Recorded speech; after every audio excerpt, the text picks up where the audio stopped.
Hey Raghunath, tell everyone about our Patreon community. Sure, Kaustubha. The Wisdom of the Sages Patreon community is an incredible online yoga resource. If you like the type of yoga wisdom and culture we share on the show, then our Patreon community is a great next step. This is a listener-supported podcast, and any level of sponsorship will unlock a wide range of live and archived classes, talks, and even workshops. Raghunath teaches, I teach, and we have a host of other excellent teachers on topics ranging from yoga philosophy, asana classes, storytelling, Ayurveda, kirtan, cooking, meditation, and a lot more. We even have an incredible online Bhakti 12-step recovery group. So if you want to check it out, go to patreon.com/wisdom of the sages. All right, let's get it on. Om Namo Bhagavate Vasudevaya. Om Namo Bhagavate Vasudevaya. Om Namo Bhagavate Vasudevaya.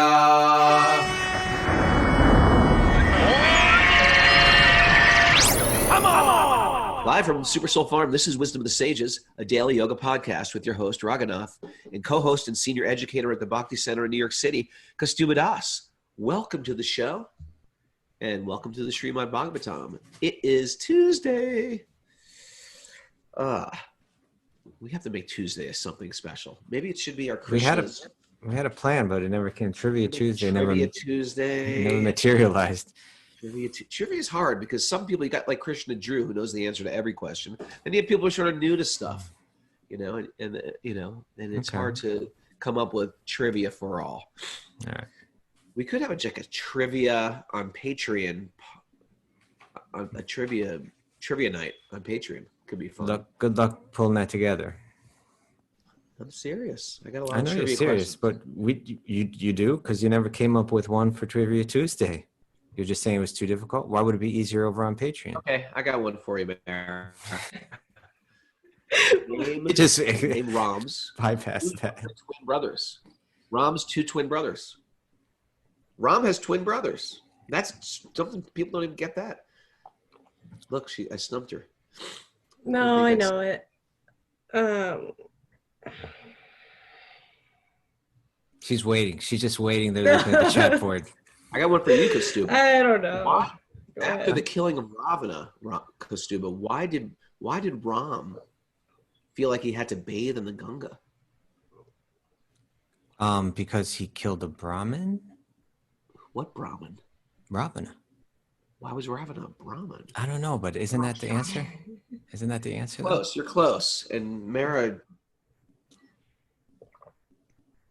Okay. Well, you're freezing up, Raghu. Just look, she's just using any excuse she can right now.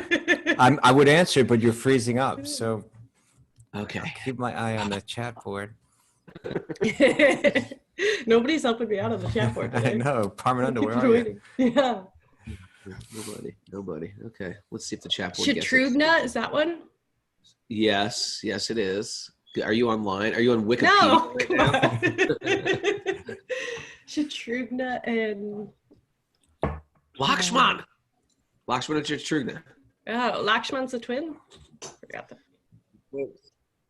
Yeah. I didn't know that. You got to pass on that one. I would have gone for Bart. I didn't know Lakshman was a twin. Yeah, Shatrugna really looked up to Bart, and Lakshman really looked up to Ram. Oh, You gotta understand, people. Now with my new Makeover Monday, where there is no downtime for my ears are always listening to the transcendental epics of the Vedic culture. I have so much divine information in this skull of mine, it just spills out of my mouth at all times. I'm walking around like a zombie with these earbuds in at all hours. Like people see me walking down the street with these earbuds in, look, who is this guy? He must be on important information going on. And I tell you, what I've noticed with this Makeover Monday, if you missed yesterday or Monday. yes, that was yesterday. That was yesterday. My Makeover Monday was no downtime days where I'm not listening to something transcendental. So I never realized how much of a pull there is to just get into idle, gossipy diversions. I mean, I realized it, but when I made an explicit vow, I'm not going to listen to it. Now the pull is even stronger. Like the force of Maya. Come listen to this crazy story. Here's some news. Here's some information. Here's some politics. Here's a video of whatever, my usual videos I default to: mixed martial arts and animals attacking each other. Those are my general defaults. But it's been really nice to just cut it and just have the Ramayana, the Mahabharata, the Srimad Bhagavatam just playing through my head all day long. Nice, Raghunath. Try it. Who wants to try But, it with? but don't become proud, okay? Oh, I'm incredibly proud. Arrogant, self-centered. Isn't that the goal of all of this? To have as much knowledge as possible and impress your friends and make them look bad publicly? Isn't there where we're going with this? You didn't answer my you've made me look bad now. How was my answer Because his incorrect? father was a Brahmana. Ravana's father was. Ravana's father was a Brahmin, and therefore he was sort of like related to the Brahmin caste, and therefore Brahma Bandhu. Brahman Bandhu, yeah. Okay. Friend of a Brahmin. So he took bath in the Ganga. That was close. That was pretty much it. Mara got halfway there. But we're still nowhere near the depth of your knowledge due to your In new one practice. day of a makeover Monday. All right, you ready? Yeah, Oh, hey, there's a couple things I want to say real quick. sure. There's a really wonderful devotee who's a regular listener. He's an other named Dhira Das, down in Alachua, Florida. He's a disciple of Srila Prabhupada. Really wonderful man, great kirtan man. Like for decades, that man's just been like bringing kirtan to people on the streets, and beautiful singer. He's been going through it for the past few weeks. He's needed heart surgery. He went into a coma for some time. He's really, really, still in the hospital, and they're dealing with all those complications of I think it was a triple bypass surgery and all that. So, dear Das, you're in our prayers, and for all our listeners, if you want to Chant the mantra for him right now. Okay, go for it, Raghu. Hare Krishna, Krishna Krishna, Hare Hare, Hare Rama, Rama Rama, Hare Hare. Yeah. And dear, he wrote us a little appreciation one time, and as we always say, when Prabhupada's disciples are appreciating our little service here, that means a lot to us. So we're praying for dear Das. I also wanted to thank two people, married couple, Kartik Valbaji and Apurva Maturi. They're in Sydney, Australia, and they're involved with that Kirtan Sydney project. People can check that out on Facebook. That's the one I read the Krishna miracle for. Oh, okay. Yeah. You woke up and saw Lord Raghunath? Oh, yeah. Okay. Well, those two, this is just another announcement as we're working. I'm going to put some more focus on getting our Wisdom of the Sages website up. And that'll be a great place to go to get the general information on what's going on, to find out all the different things that are happening and so on. Get your T-shirts and see what the Bhakti Recovery Group is all about, and all different things related to what we're doing can go there. And they donated to get us the domain, the wisdomofthesages.com. So we're not up yet, but they were real generous in helping out with that. So we just wanted to thank the two of them. That was really nice of them. Yeah. Because I was too cheap to buy it. Yeah, and Aramar, who's kindly reached out to me a couple of times, and I haven't gotten back to him about helping me get that website up. I'm gonna be reaching out, Aramar. So thank you for that. Thanks for all the people. There's a lot of people I just want to recognize too in the community that render service to Wisdom of the Sages. Yeah. So thank you guys very much. It's really appreciated. We're just like, we never realized we had an hour a day to do this, and now it's turned into like a 24/7 thing. So thanks for everybody taking part of this. We're super grateful for this community. And although it's all absorbing in the most wonderful way possible. I want to be all absorbed in it. So thank you very much. So let's dive into the Srimad Bhagavatam. We start with this mantra. Narayanam namaskritya naram chaiva narotamam devim saraswatim vasam tatojaya mudiraye. Before reciting the Srimad Bhagavatam, which is our very means of conquest, one should offer respectful obeisances to the personality of Godhead Narayan, unto Narayan Rishi, the supermost human being, unto Mother Saraswati, the goddess of learning, and to Srila Vyasadeva, the author. Nasta prayeshva badreshu nityam bhagavat sevaya bhagavati uttama shloke bhaktir bhavati naishtiki. By regular attendance in classes of the Bhagavatam and by rendering service to the pure devotee, all that is troublesome to the heart is almost completely destroyed, and loving service to the personality of Godhead, who is praised with transcendental songs, is established as an irrevocable fact. Om Jnana Tamanandasya Jnananjana Salakaya Chakshurunmadatam Nena Tasmai Shri Gurave Namaha. So we're reading the last verse of Canto 2, right? Last verse of Canto 2, Chapter 3. Yeah. Which is, we went over the 10 offenses. Okay. Like, cycled them. You're breaking up a little bit. Yeah, at least for me, yeah. Okay, go ahead. Start again. My dear king, Brahma, the firstborn, questioned Narada. Wait a second. No. Chapter. O Sutta Goswami, your words are pleasing to our minds. Please therefore explain this to us as if spoken by the great devotee Sukadeva Goswami, who is very expert in transcendental knowledge and who spoke to Maharaj Pariksit upon being asked. So that is the end of the chapter. It is pleasing to the mind, isn't it? It's very pleasing to the mind. The process of creation. So this is chapter 4. The title of this chapter is a little intimidating. The process of creation. Why is that intimidating? It's going to break down into a bunch of... Speaking of breaking down, you're breaking down. Said, Maharaj Pariksit. Yeah. Am I unstable? Yeah, somewhat. I don't know if there's any way to can you hear prove me? it. There's not. Yeah, maybe I should read and... Can you hear me, Mara? Yeah, I can hear you now, but you've been breaking up a little. I'm getting demoted. Okay, Kaustubha, you're on. Okay.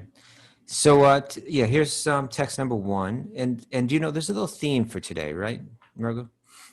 We got a little theme. And so these opening verses, text 1 through 4, so they're going to describe how we're going to go back to, Sutta Goswami speaking to the sages of Naimisharanya, and he's describing the scene that he saw where Maharaj Pariksit was before Shukadeva Goswami, and how Maharaj Pariksit, who was this king who had this, unlimited level of opulence, but who was cursed to die in 7 days and went out to the river and found the sadhus, and Shukadeva Goswami came, how he just let go of everything.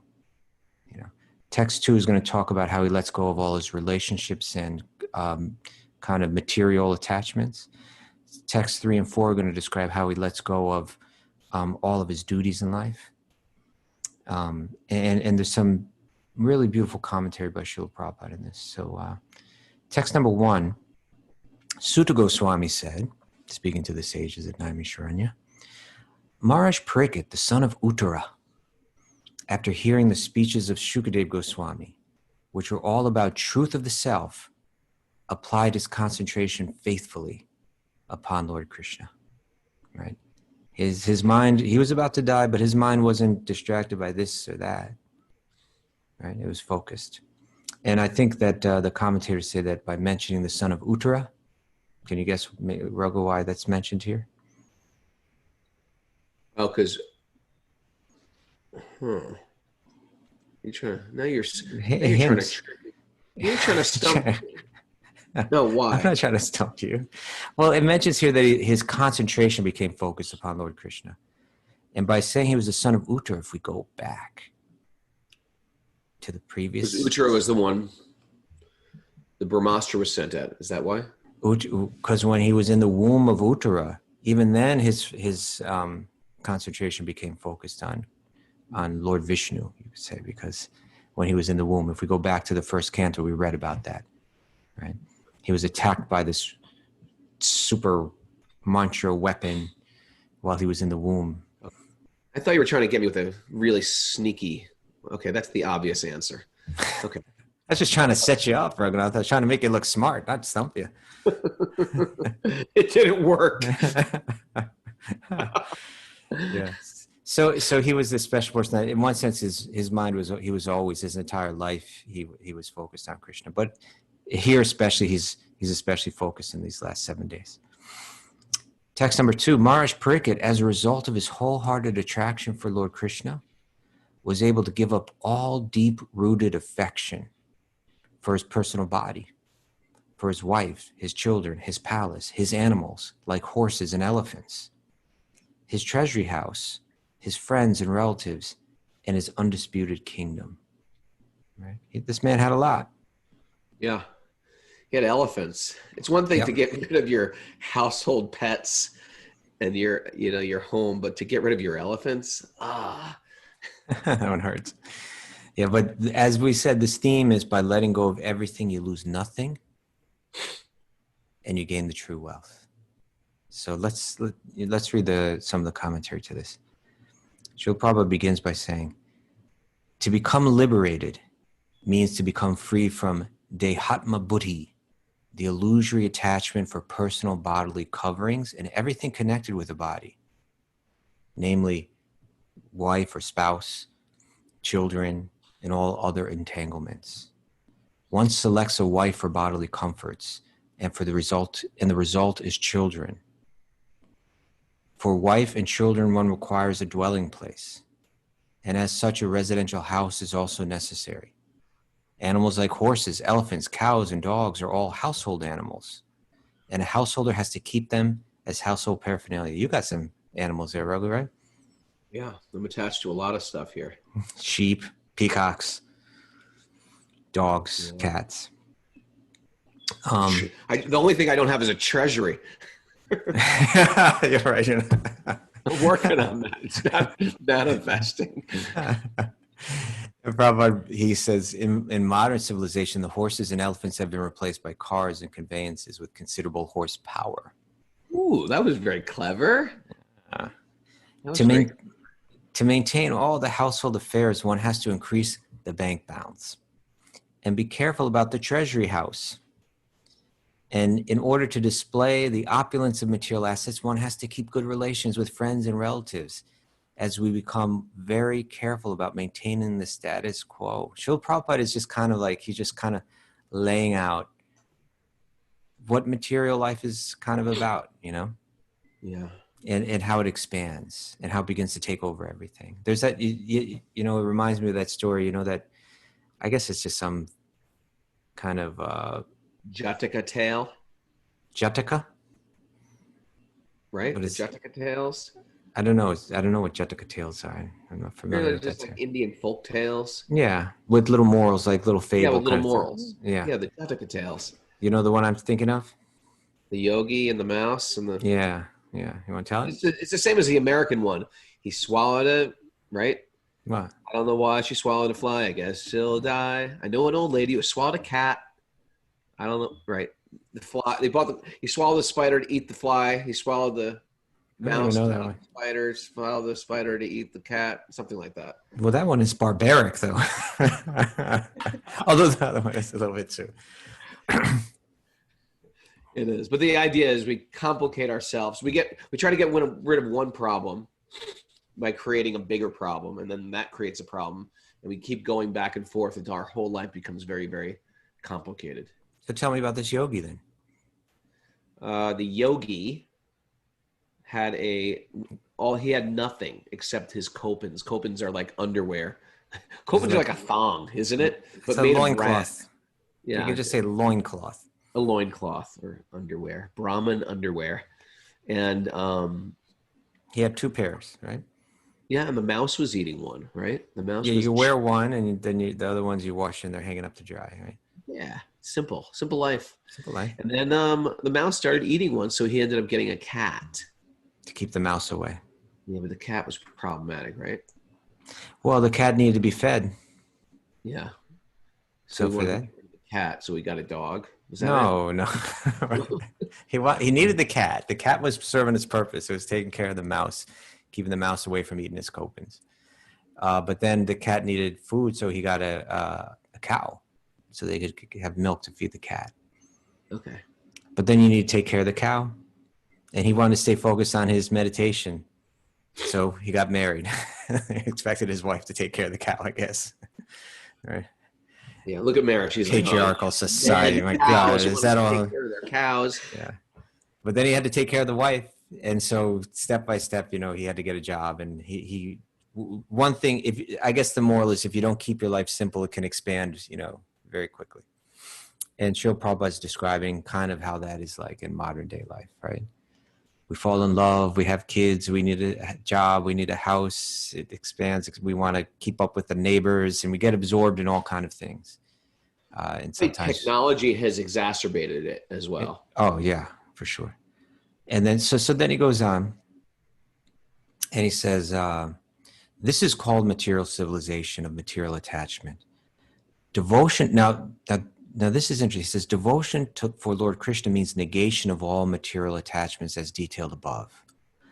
But then he says, by the grace of Lord Krishna, Maharaja Pariksit was awarded all material amenities and an undisputed kingdom in which to enjoy the undisturbed position of king.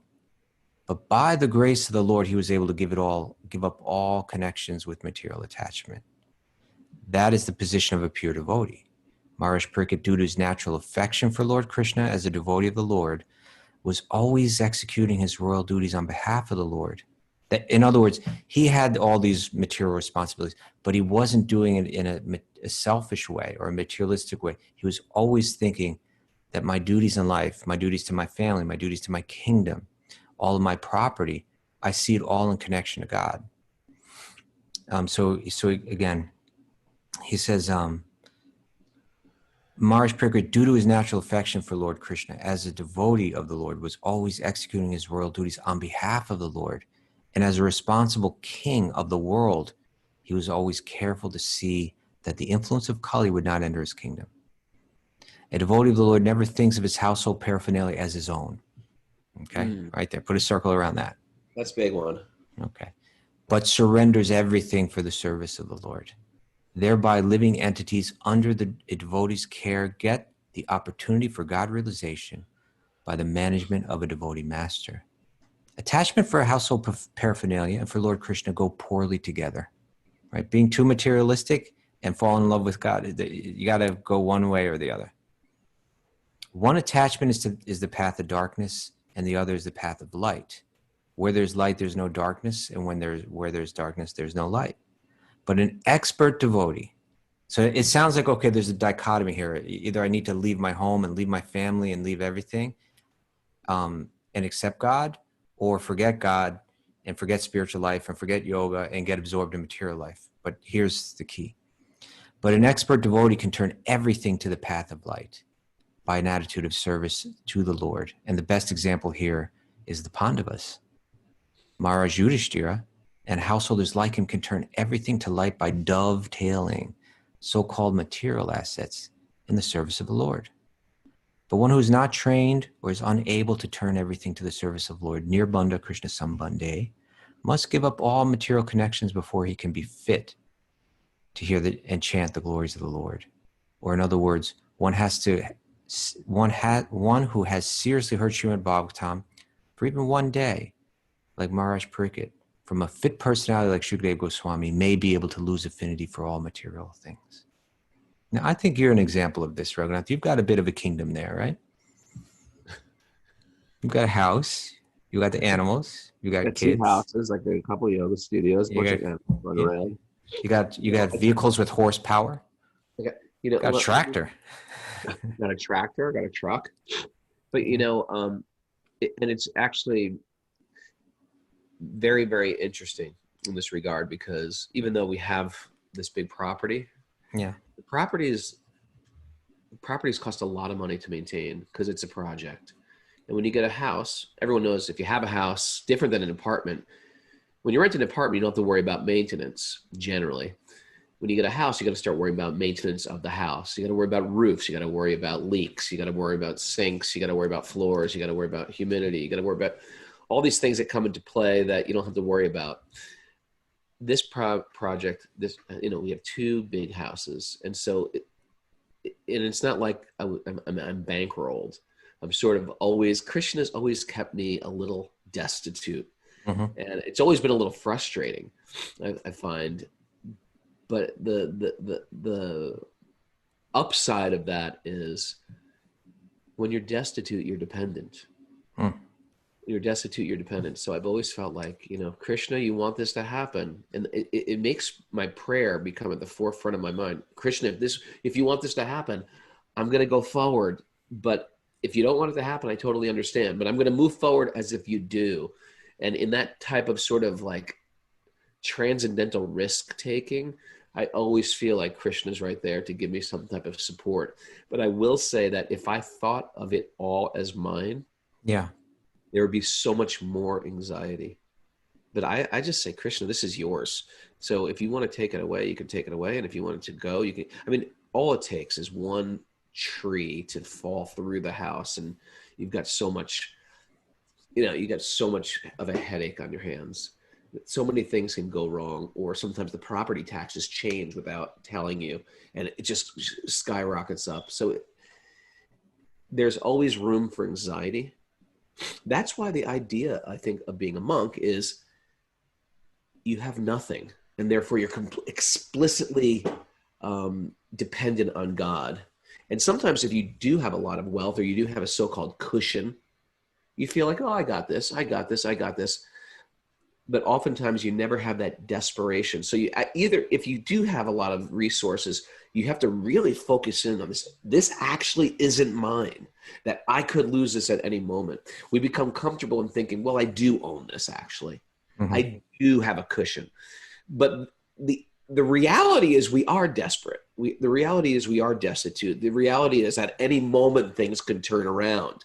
We see that happening in civilizations throughout history. All of a sudden, there's a war within the country, and there's thousands, tens of thousands of refugees. Happened in India. It's happened in Rome. It's happened in Syria. It's happened in Germany. These are horrible tragedies that happen historically. And just one political shift, and everybody's destitute. So it's not like we're saying, dream it, that this could happen at any moment. And therefore, in Bhakti, we realize our only shelter is Krishna. So if you do have, start to really think for our own benefit that it's not yours. And I tell you, with me, there's a million things to worry about. Right. And if I worry about them all, I'll kill myself.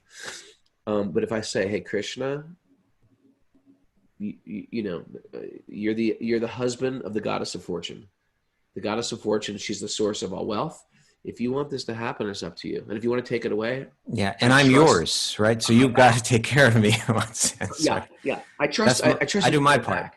Yeah, I'll do my part. And if you want me to go anywhere, I'll go anywhere. And I think if that's our mood, I'll go anywhere. Krishna, what do you want from me?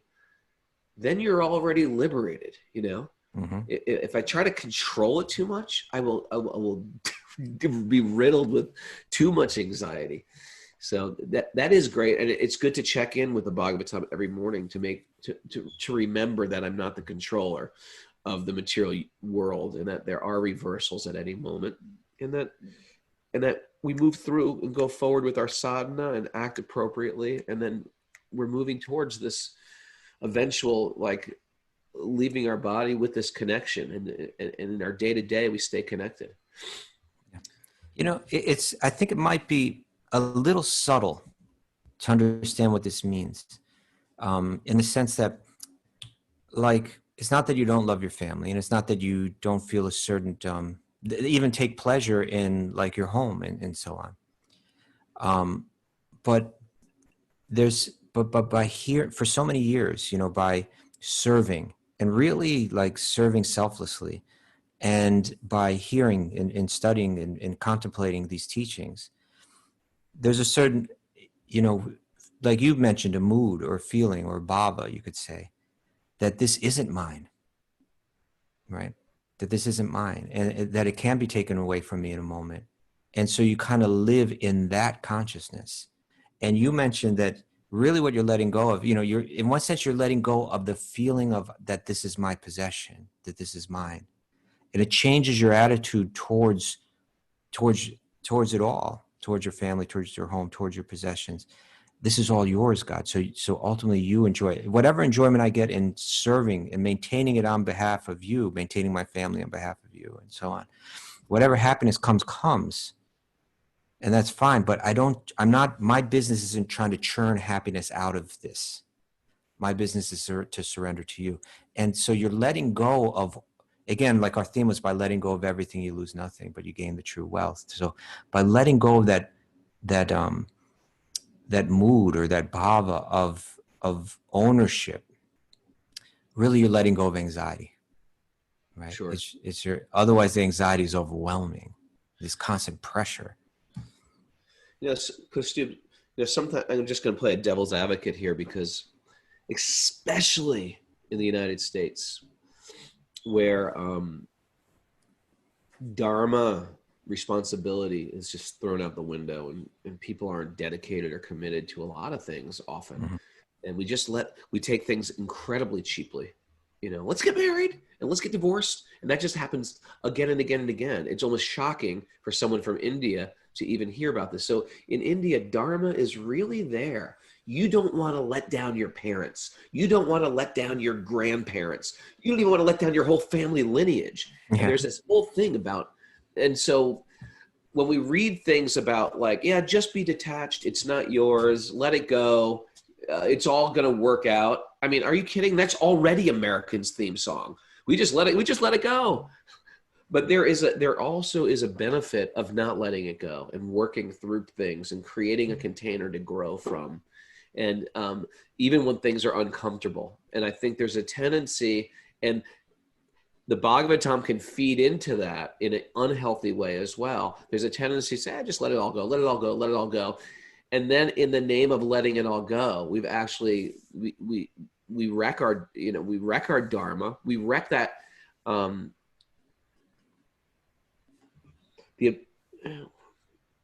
chance, our opportunity to really work through some deep-rooted issues by always breaking the container when things get too tough. Does that make sense? Makes perfect sense to me. Yeah. Yeah. So in other words, we're not letting go. We're talking about letting go here, but we're letting go of a sense of possessiveness or the illusion that my happiness is connected to bodily connections, family connections, material connections. That we're not letting go of the responsibility that we have in relation to those. Sure. And embracing the responsibility that we have in relation to those can very much serve as a path to our becoming more deeply spiritually realized, because it involves control of the mind, which is what yoga is all about. My mind is saying, hey, don't be responsible. That's just like a pain right now. Wouldn't it be nicer to just not be responsible? But you say, no, mind, I'm not going to listen to you. That's the beginning of yoga. Duty is the first step in controlling the mind. So we're not letting go of the responsibility, but we're letting go of the illusion, the feeling, the bhava, the feeling of possessiveness. This is mine. And the illusion that my happiness is found through churning, through my relationship with these material, connections. Right. Okay. Because I've seen again, we've seen again and again that people bail on things in the name of spirituality. And it's not what the Bhagavatam is recommending. As a matter of fact, in Bhakti, it's just the opposite.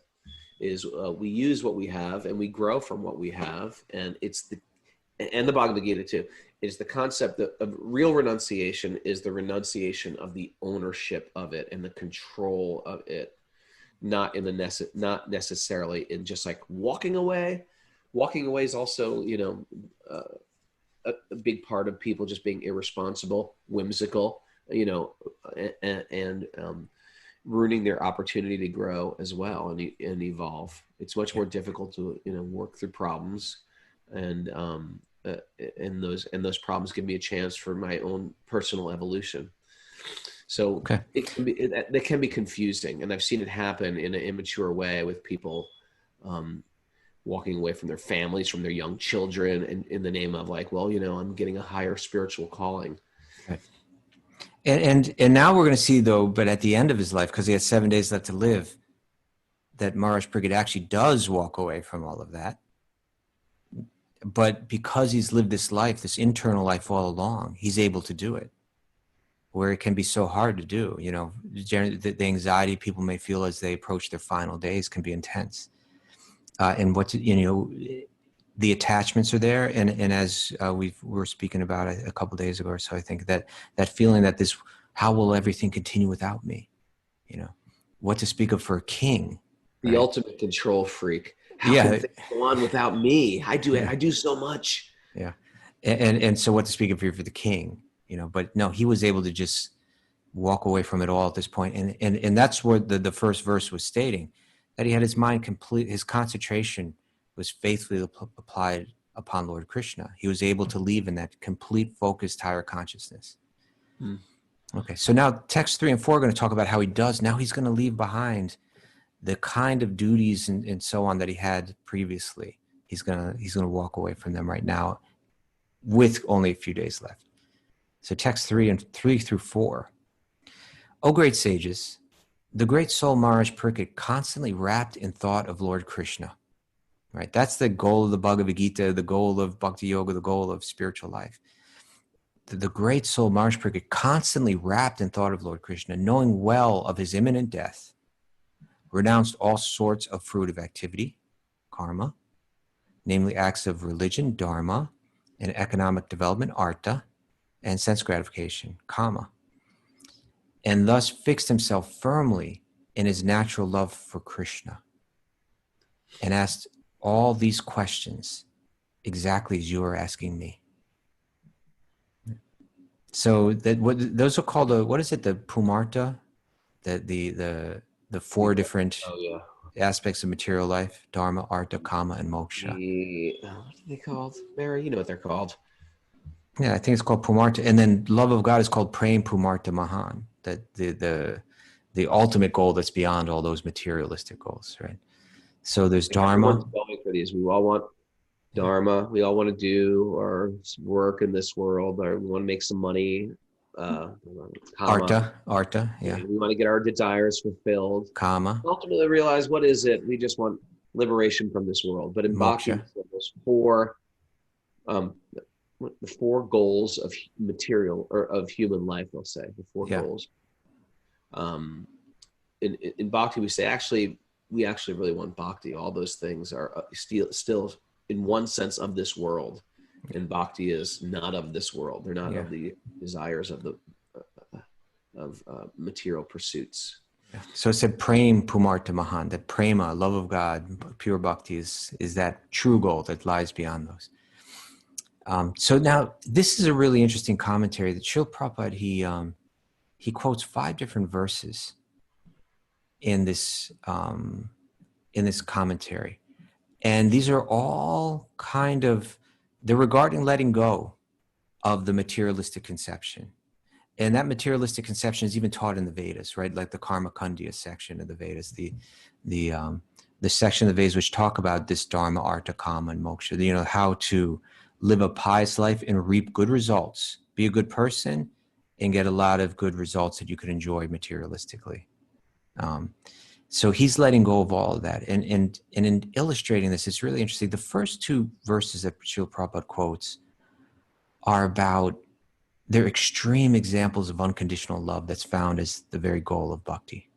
I mean, the way that they're expressed is almost scary, you know. It's almost codependent. It sounds codependent, but what it's really trying to say is we talk about unconditional love, but this is what unconditional love for God is, how it's expressed, right? But I tell you what, if we have time for those, let's get to them later. Let's look at the 3rd and 4th and 5th verses that Prabhupada quotes in this commentary. The 3rd verse that he quotes, it shows that when you have achieved the end, that the means is no longer important, and how not to get lost in the means and become distracted from achieving the end. You know, that if I've achieved love of God, that all of the different stages that are talking about in the Vedas, which are sometimes materialistic, right? How to live that pious life to get materialistic good results, that all of that becomes meaningless because I've achieved the end, where those are meant to just be very gradual steps moving towards something higher. And if I've achieved that higher thing, which is what the Bhagavatam is kind of showing, that bhakti is that highest thing. Of all the different Vedic and yogic teachings, it's this pure love of God, which is the highest thing. Once you've achieved that, then all of those other things that are recognized in a Vedic society as being very proper and good and admirable and so on, they really don't mean anything to me anymore. So this is a verse spoken by Madhavendra Puri, the grand spiritual master of Sri Chaitanya. Prabhupada says he took leave of all karma khandya obligations in the following words. And this is what he says: "O my evening prayer, all good unto you." Like he has some ritualistic prayer that he would do for something materialistic that he would do every evening. "O my morning bath, I bid you goodbye. O demigods and forefathers, please excuse me. I'm supposed to do rituals to satisfy you, but please forgive me. I'm unable to perform any more offerings for your pleasure. Now I have decided to free myself from all reactions to sins simply by remembering anywhere and everywhere the great descendant of Yadu and the great enemy of Kamsa, Lord Krishna. I think that this is sufficient for me. So what is the use of further endeavors?" It's an interesting verse, right? Yeah, it's like that Devarshi Bhutaptan Narinam Pitrinam, the Yeah. Bhagavatam. It's like once we have so many debts in this world.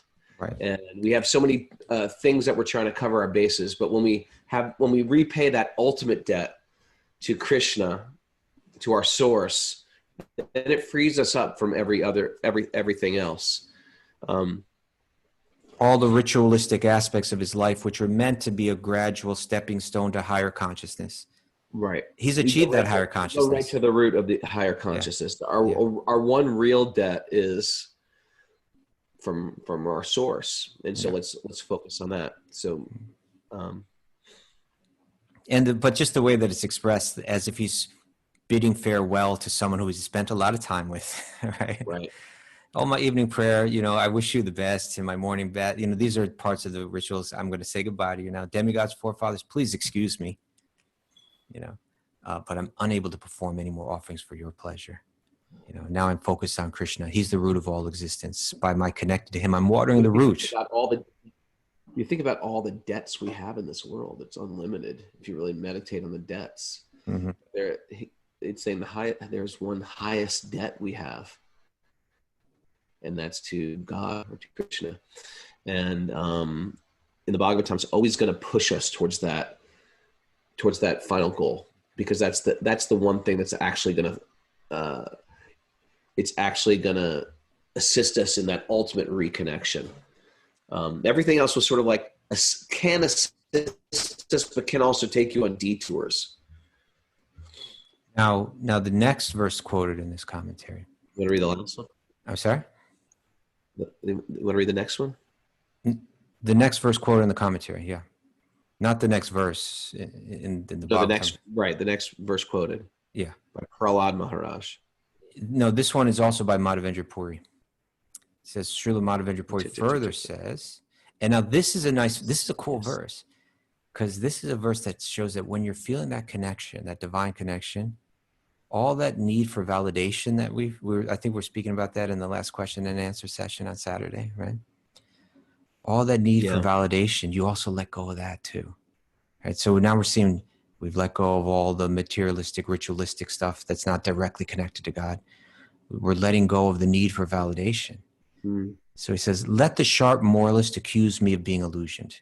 Like when this is showing like the vision that all different varieties of people that they have of that person that's given their life entirely to God. They look at you and say, this guy's lost it, right? But this person doesn't care anymore. He says, let the sharp moralist accuse me of being illusioned. I don't mind. Experts in Vedic activities may slander me as being misled. Friends and relatives may call me frustrated. My brothers may call me a fool. The wealthy Mammonites may point me out as mad. And the learned philosophers may assert that I'm much too proud.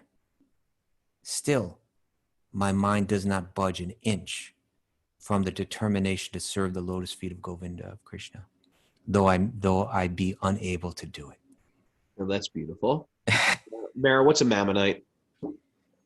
Ammonite. I can look that one up. Mammon is like the biblical term that refers to like the wealth or the like the temptation for wealth or materialism. It's like Well, it said you had to choose between God or mammon, right? You have to choose between materialistic life or God. So Mammonite would be a person that's like the wealthy Mammonite would be a person that's focused on materialistic life. Is that good, Mara? Am I on it? Yeah. Am I on it? Yeah, exactly. One devoted to the acquisition of wealth or the service of mammon. There you go.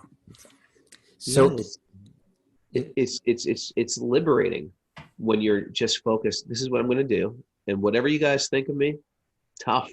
I don't care anymore. It's Right. it's so liberating when I let go of the desire to want other people to like me, and I can just do what I know is right in the core of my heart. What a freeing feeling. Yeah. That's another thing I feel like that Bhakti has rewarded me with. I feel like that desire to like just, I'm going to do this, and the whole world call me crazy. Call me crazy. I'm okay with that. Right. This is what I'm into, and like it or leave it. That was kind of the whole punk rock thing too, right? Like it's like, you know what? We Yeah. don't care what you think, Although in the nonconformity of punk rock, you all very much dress the same. That may be, but still, I think there was something there. There's some courage there where it was like, Well, you had to be courageous too, because you were going to get your butt kicked, like in high school.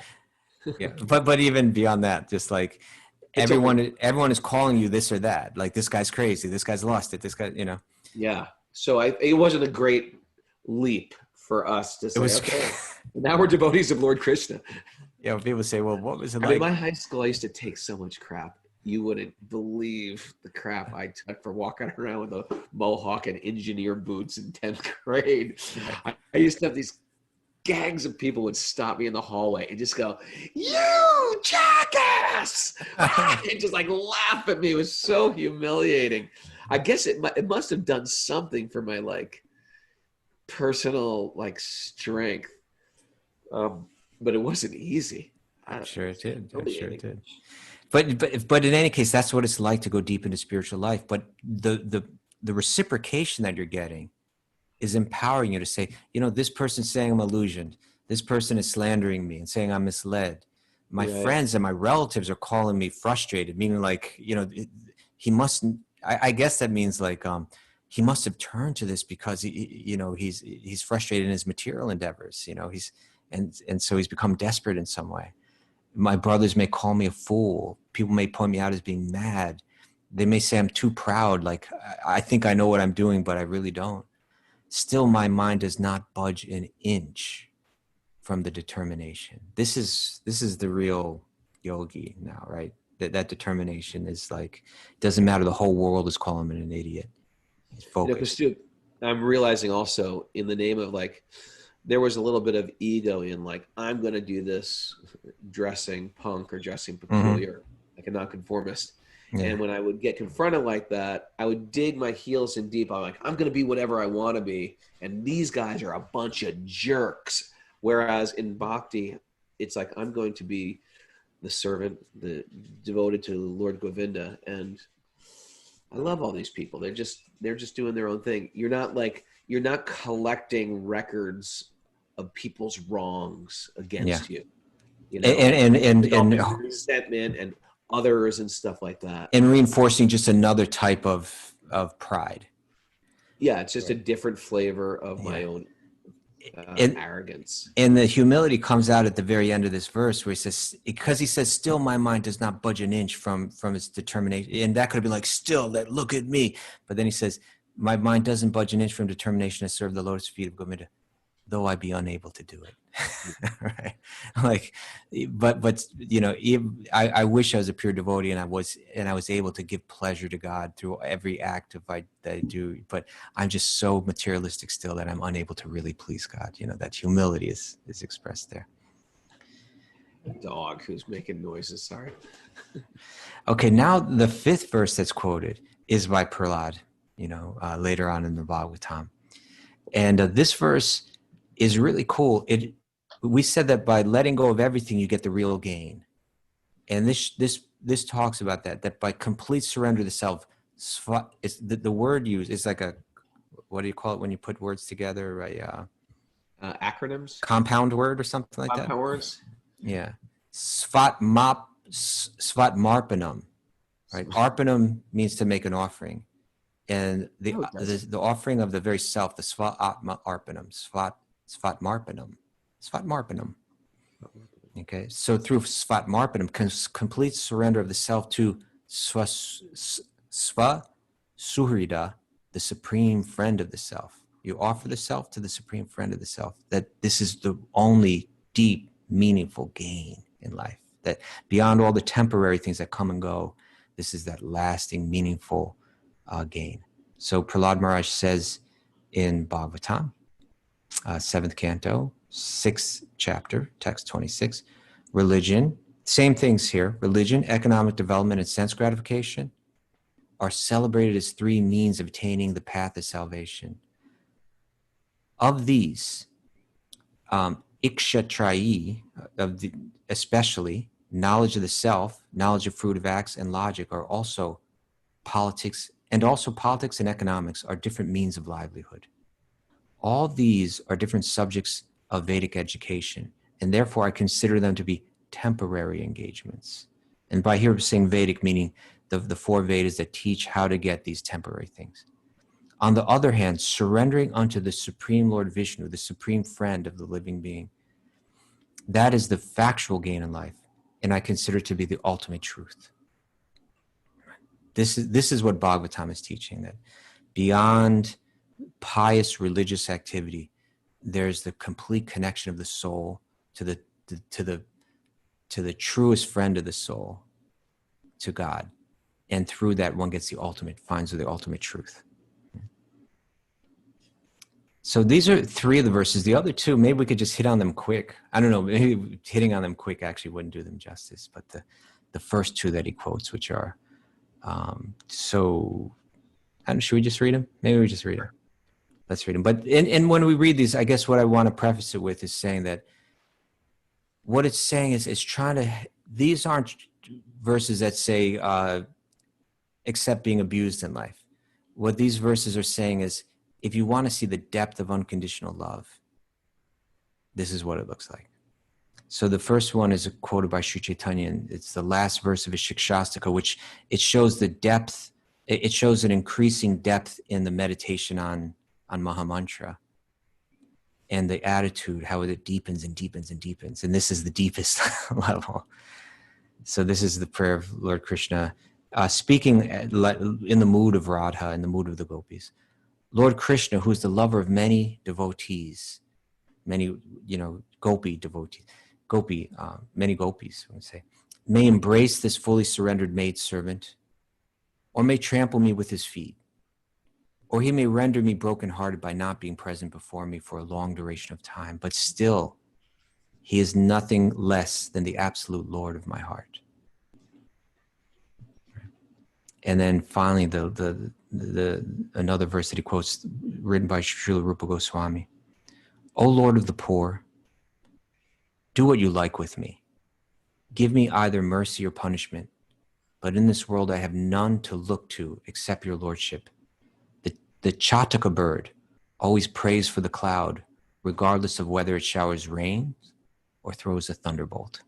It said that the Chataka bird subsists on raindrops, right? There's a bird that's so, let's say it's so, the Chataka bird is used as an example because the idea is that this bird won't drink any of the puddle water. It only looks up to the sky and holds its mouth open. It's like it's so, I will only accept rainwater, pure rainwater. Right? And so this is what Raghunath is doing. He's like the Chatak bird this month. He's like saying, I will not listen to this or that. There's going to be no Netflix. There's going to be no MMA video clips from me. There's going to be nothing except Ramayana and Mahabharata and Bhagavatam. I'm not going to, so that's like the Chataka bird, right? I'm only looking up. Chataka Maharaj. What is Chatak Ji? You call me Chatak Ji. So, but it's saying, but that bird, he's made the determination. I'm not going for anything lower. I'm only going for the highest. And whether I get that rain that I'm desiring, or even if I get a thunderbolt, I'm still just looking up. I won't look anywhere else, right? Even so the devotee's like that. Even if life gets tough, I'm going to give my life to God. And even if life gets tough, I'm still giving my life to God. That's it, right? That's all that I want. This isn't to a man or to a woman. This is to God. If it's to a man or to a woman, that slavishness without taking care of yourself, then it's a codependence, unhealthy relationship. When it's connected to God, we understand like everything's being tested in this world. I'm being tested for my sincerity. When we put it towards in a human condition, it's not the same. Then we get these abusive relationships, and we call it love. It's not love. It's just lack of self-love. So there has to be taking care of oneself before we can even love somebody else. But in that relationship with divinity, then we just throw ourselves out there. Okay, this is what the world has to offer me today. I'm going to still have a loving heart within all this. I'm going to still treat people with that appropriate respect and love, and I'm going to move forward with my sadhana, and I'm going to accept that I can't control the universe. And then if there's a great blessing coming to me, I accept that warm embrace, or the opposite, where I feel like I'm being abandoned. But I trust that you're always with me, and I trust that I'm going to make it through this. And in this connection, in this almost like type of like throwing yourself out there, we feel a deep rooted connection. And we're not just saying, I want God on my terms. I think that's the difference between just,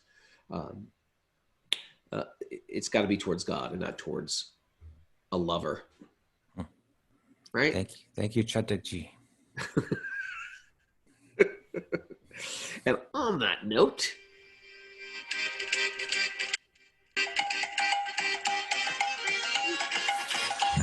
look, everyone just starts dancing immediately.